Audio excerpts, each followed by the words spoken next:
हमारी खान साहब से उम्मीदें भी टूटती जा रही हैं कि इनसे हमें कोई उम्मीद वाबस्ता नहीं है। अगर डॉक्टर आफिया टेररिस्ट थी तो उसका छोटा बच्चा 6 माह का, क्या वो भी टेररिस्ट था?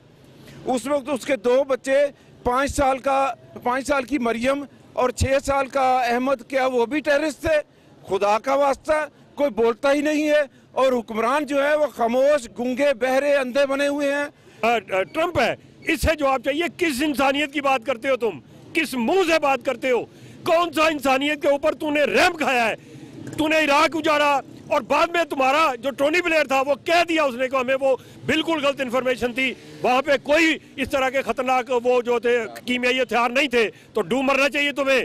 डॉक्टर आफिया सिद्दीकी की कैद के खिलाफ पासवान डेमोक्रेटिक पार्टी और ओवरसीज पाकिस्तान सिटीजन सॉलिडारिटी ने लाहौर प्रेस क्लब के सामने एहतजाज किया। एहतजाज में डॉक्टर आफिया सिद्दीकी की रिहाई के हवाले से अमेरिकन कौंसलेट को याददाश्त भी पेश की गई। इंसानी हकूक विंग के डायरेक्टर अब्दुल्ला मंसूर ने कहा, बड़े दुख की बात है कि इमरान खान ने वोटर्स की हमदर्दी हासिल करने के लिए डॉक्टर आफिया सिद्दीकी की रिहाई का कहा, लेकिन हुकूमत में आकर खामोशी इख्तियार कर ली। इस वक्त पाकिस्तान में डॉक्टर आफिया सिद्दीकी के खानदान समेत किसी बंदे को कोई इल्म नहीं है कि वो जिंदा भी है या मर चुकी है, और अगर वो जिंदा है तो किस हाल में है, उसकी सेहत कैसी है, उसकी दिमागी सेहत कैसी है, किसी को कुछ इल्म नहीं है। आज से तकरीबन 40-42 महीने कबल उसका फ़ोन पे रब्ता हुआ था उसकी वालदा से।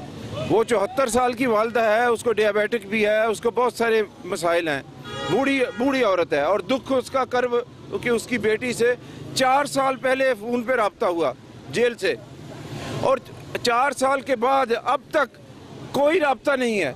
डॉक्टर आफिया को ये भी इल्म नहीं है, वो कभी अपने बच्चों से भी नहीं मिली, 17 साल हो गए, उसने अपने बच्चों को कभी देखा भी नहीं है। उसका छोटा बेटा जो सलमान, जिस वक्त उसको किडनैप किया गया डॉक्टर आफिया को, वो उसी वक्त मार दिया गया जब उसको उठा के पटक के फेंका गया डॉक्टर आफिया को। वो गोद में था जब इसको फेंका गया अफगानिस्तान की किसी जेल में, तो उसी वक्त वो बेचारा छोटा सा बच्चा वो मर गया सलमान। यानी उसके हकूक की पामाली की इंतहा है कि उसका छोटा बच्चा कत्ल कर दिया गया। भाई वो अगर डॉक्टर आफिया टेररिस्ट थी तो उसका छोटा बच्चा 6 माह का, क्या वो भी टेररिस्ट था?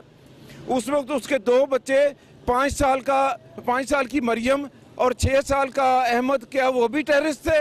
खुदा का वास्ता कोई बोलता ही नहीं है और हुक्मरान जो है वो खामोश, गूंगे, बहरे, अंधे बने हुए हैं। तो मुशर्रफ से लेकर नवाज शरीफ, जरदारी, खाकान अब्बासी, जफरुल्लाह जमाली और ये साहब जो हैं, इन्होंने सबसे ज़्यादा हमें धोखा दिया, सबसे ज़्यादा उम्मीदें बढ़ाई, अपना वोट हासिल किया। अब तो लोग ये कहते हैं कि खान साहब ने हमदर्दियाँ लेने के लिए डॉक्टर आफिया की कैंपेन की, वोट हासिल किया, और उसके बाद बिल्कुल खामोश 2 साल होने को आ गए, एक लेटर नहीं लिखा। ये कई बार कराची गए हैं, मैंने उसके साथ शौकत खानम हॉस्पिटल में की कैंपेन में हिस्सा लिया। अल्ताफ शकूर साहब ने जो पासवान के सदर हैं उन्होंने हिस्सा लिया, लेकिन वो हमें ज़ाती तौर पर खान साहब जानते हैं, लेकिन उन्होंने एक मैसेज का जवाब नहीं दिया, एक लेटर का जवाब नहीं दिया। हम बहुत परेशान हैं डॉक्टर आफिया के मतलब। अब तो हमारी खान साहब से उम्मीदें भी टूटती जा रही हैं कि इनसे हमें कोई उम्मीद वाबस्ता नहीं है।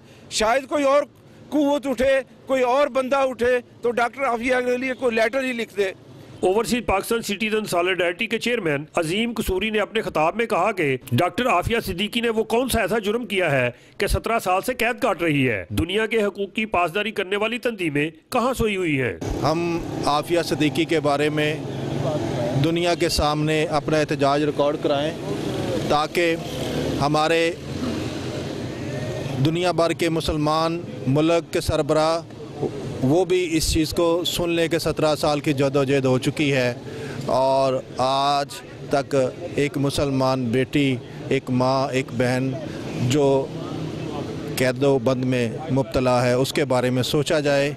और हम अपने प्राइम मिनिस्टर इमरान खान साहब से गुजारिश करते हैं कि वो भी इसका बारे में बहुत जल्द अपनी कौम को और दुनिया भर के जिस तरह वो यूएनओ में ख़िताब करते हैं और दुनिया भर में उनकी रेटिंग होती है, मैं भी चाहूँगा कि उसकी जगह पे उसी मुकाम पर वो ख़िताब जब भी करें आफिया का नाम ज़रूर लें। मुकर्रिर ने खिताब करते हुए कहा कि डॉक्टर आफिया सिद्दीकी ही नहीं, इंसानी हकूक के नाम नहाद ठेकेदारों ने कश्मीर, फलस्तीन, शाम, इराक समेत मुस्लिम ममालिक में लाखों निहत्ती खवातीन को जंग के नाम पर कत्ल किया, लेकिन इंसानी हकूक की तंजीमें सोई हुई हैं। मसला एक आफिया बहन का नहीं है, यहाँ पे मसला बहुत सा है। आप फ़लस्तीन में देख लें, आप शाम में देख लें, इराक में देख लें, आप कश्मीर में देखें, चीचीना में आप चेक करें, अब आप अज़रबैजान में जाके देख लें। ये एक बेटी बहन की इज़्ज़त तार नहीं की इन लोगों ने, इन सहूनियों ने, इन जालमों ने जो हकूक़ के बहुत बड़े लंबरदार बने फिरते हैं। ये हकूक़ के सिर्फ अपने हकूक़ के लंबरदार हैं, दुनिया को इन्होंने धोखा दिया हुआ है।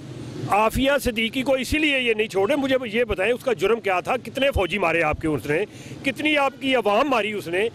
जिन लोगों ने ये सारा कुछ किया उनके तो आप पाँव में पड़ गए हैं, जाके उनको कहते हैं, जाके माई बाप है उनसे जाके सुलह कर रहे हैं। भाई अगर वो जिनको कहते थे मुट्ठी भर तालिबान जो है इनको हम छोड़ेंगे नहीं, अगर उनके साथ आपका ये रवैया है कि आप जाके सुलह कर रहे हैं, तो उस आफिया सिद्दीकी ने आपका क्या बिगाड़ा है, मुझे सिर्फ ये पूछना है। और मुझे जवाब चाहिए जॉर्ज डब्ल्यू बुश के बुरसा से, मुझे जवाब चाहिए बिल क्लिंटन से, मुझे जवाब चाहिए बाराक ओबामा से, और अब ये जो इस वक्त वाइट एलिफेंट इस वक्त बैठा हुआ है, ये जो ट्रंप है, इससे जवाब चाहिए। किस इंसानियत की बात करते हो तुम, किस मुंह से बात करते हो?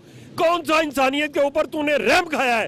तूने इराक उजाड़ा और बाद में तुम्हारा जो टोनी ब्लेयर था वो कह दिया उसने को हमें वो बिल्कुल गलत इन्फॉर्मेशन थी, वहां पे कोई इस तरह के खतरनाक वो जो थे कीमियाई हथियार नहीं थे, तो डूब मरना चाहिए तुम्हें। लाखों इंसानों के तुम कातिल हो सारे ही, तुम जितने 40 ममालिक हो सारे के सारे लाखों खानदानों के कातिल हो, क्योंकि वो सिर्फ मुसलमान थे। लेकिन वो वक्त दूर नहीं, एक वक्त आएगा तुम तरसोगे इस इंसाफ को, लेकिन तुम्हें कोई इंसाफ नहीं देगा।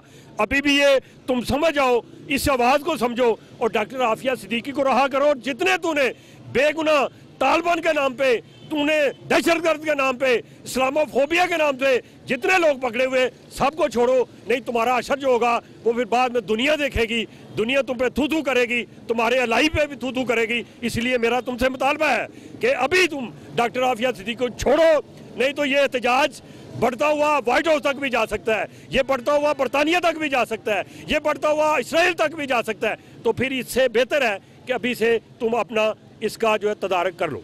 हम अपनी हुकूमत को ये याद दिलाएं कि आफिया सिद्दीकी इस कौम की बेटी है, बेगुनाह बेटी है, जिसको नाहक सज़ा दी गई। ये हमारी हुकूमत की ही ज़िम्मेदारी बनती है कि उसकी वापसी के लिए कैदियों के तबादले की शक्ल में बंदोबस्त करें, वहाँ पे कानूनी चाराजोई करनी है वो करें, जो भी तरीक़ाकार हुकूमत ऑफिशियली इख्तियार कर सकती है वो उसे करना चाहिए।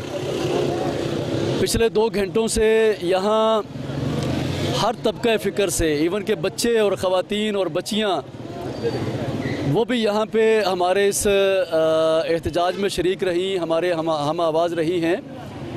तो आखिर में हमारी जो एक्टिविटी थी कि हम एक मेमोरेंडम अमेरिकन कौंसिल में जमा करवाएंगे।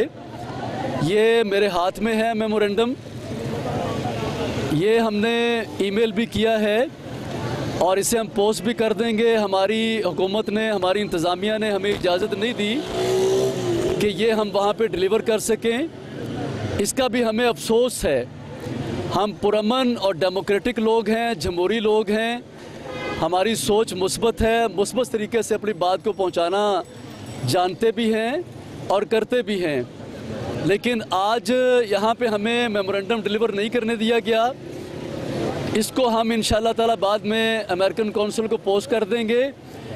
हम उनसे भी दरख्वास्त करते हैं कि वो उनके घर में हमारी जो एक कैदी हैं, कैदियों के जो हुकूक बनते हैं वो उनको अपने जेल मैनुअल के मुताबिक फ़राहम करने चाहिए और उनके साथ नरमी और शफ़क़त का रवैया इख्तियार करना चाहिए, ताकि उसका अच्छा इमेज जो है अमेरिका का वो पूरी दुनिया के अंदर बिल्ड हो सके।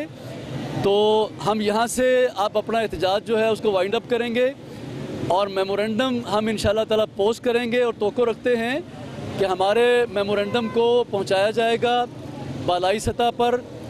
और इस इंसानी हकूकी तंजीमों को अपने किरदार पर नजरसानी करना होगी। कैमरामैन अब्दुल्ला सुल्तानी के साथ कलीमुल्लाह, OTV, लाहौर।